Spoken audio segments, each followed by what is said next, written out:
It's obviously no accident that the world's greatest archaeological discoveries have been found in bone-dry desert caves. Tutankhamun's tomb in the Valley of the Kings. The world's oldest Bible books here in the Judean desert.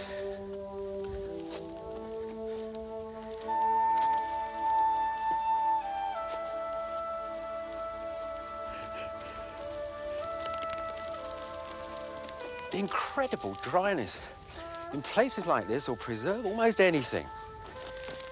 In these caves were found the Dead Sea Scrolls. What a find it was by the Dead Sea.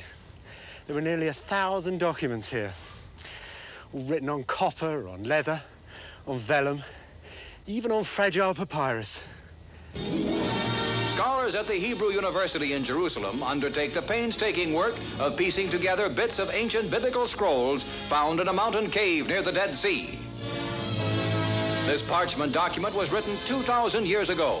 There were 75 copies of the books of Moses, 48 of the prophets, 57 of the histories and psalms. And there were tens of thousands of loose fragments and dozens of different versions of the same texts. And even some holy texts that no one had ever seen before.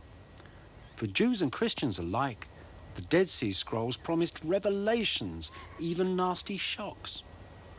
From the first days of the discovery, there were rumours that some of the scrolls would change our understanding of the Bible forever.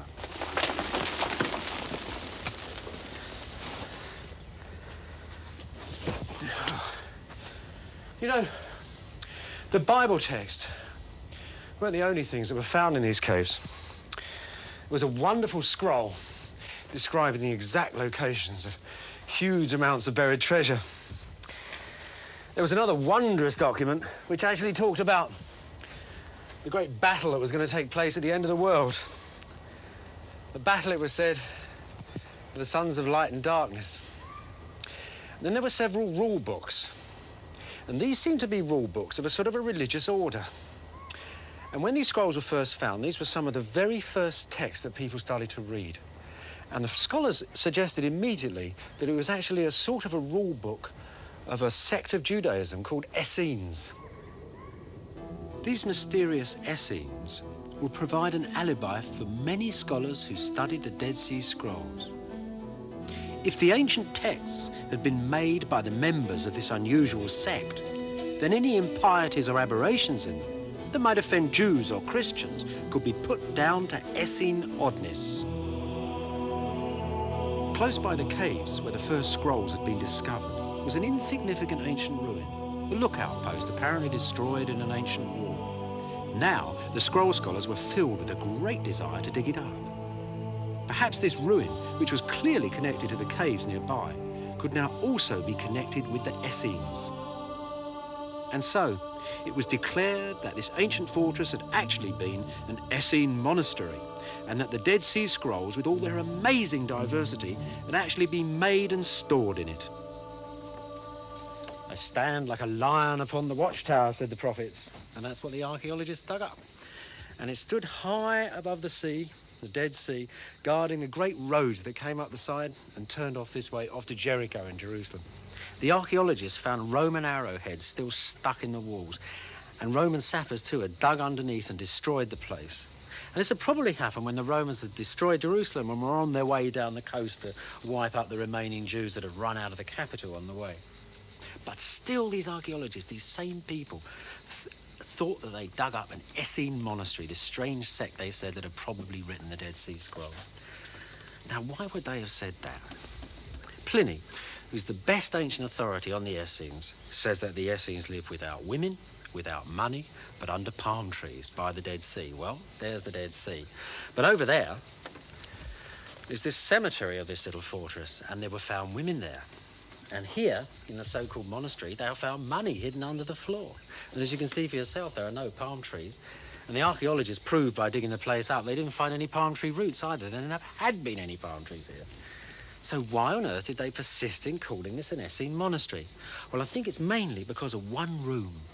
And this room they called the scriptorium, and they said that was where the Dead Sea Scrolls had probably been written.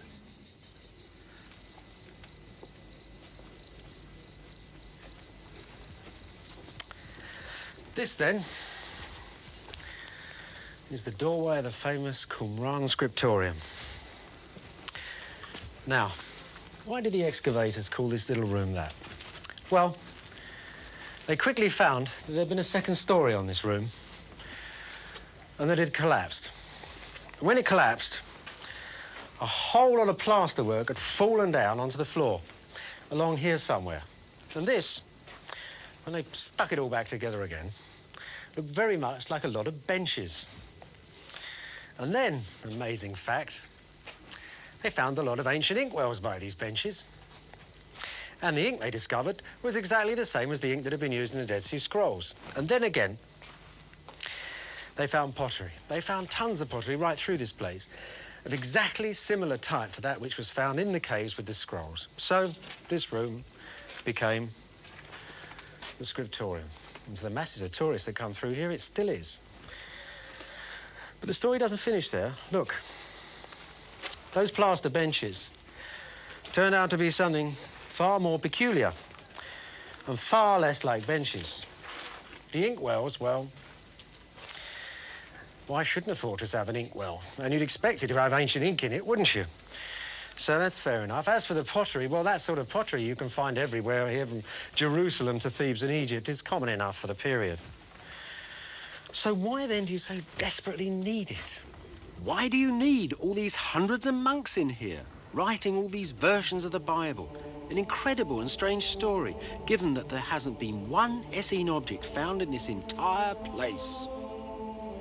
It was needed because for many scholars, the Dead Sea Scrolls had to be kept at a safe distance from the centre of the ancient faith. Their very oddness needed to be isolated from Jerusalem, the centre of Orthodox piety. And for that, the Essene monks provided a convenient umbrella.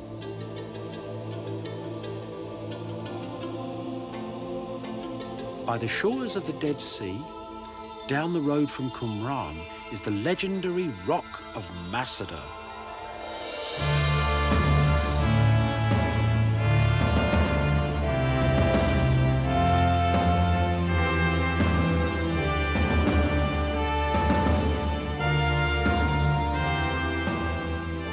After the fall of Jerusalem, a band of Jewish warriors and their families withstood a long Roman siege here and then committed suicide.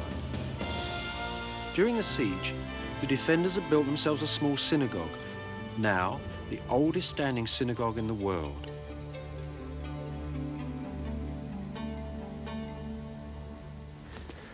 From the area around this synagogue, the archaeologists found some 14 scrolls and fragments of scrolls which were exactly similar to the Dead Sea Scrolls from Qumran. Now, right away, this makes the whole story a lot wider, doesn't it? The question is, you've got really two alternatives how they got here.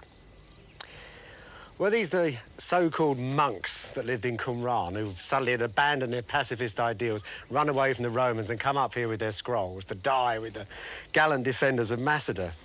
Or was it just the fact that the Masada people who had come from Jerusalem simply brought the scrolls with them? The difference is a very important one, because you come back to the question, were the scrolls made at Qumran or were they made in Jerusalem? Now, it's a brilliant new theory that really substantiates this idea of them coming from Jerusalem, and it's based on the contents of one of the scrolls themselves. This one's unique. It's a copper scroll. The letters engraved on a thin sheet of copper. They really wanted this one to last. And this one is a treasure list. It's nothing less than a list of things buried in and around Jerusalem. This one can imagine, presumably at the time the Roman army was coming down from the north to attack and eventually destroy the city. Now, all this seems like a nice scholarly debate, isn't it? But it's very important for the history of the Bible, and it's important for this reason. If those texts come from Jerusalem, they show us the precise state of the Hebrew Bible at the very time of the ending of the Jewish state. So, if that's true, what does it mean? It means that the Bible, the Hebrew Bible, hasn't yet been gathered together. It's still lots and lots of different books in lots and lots of different versions. That means then there was never one single original Hebrew Bible. At the time of the ending of the Jewish state, it was still waiting to be put together.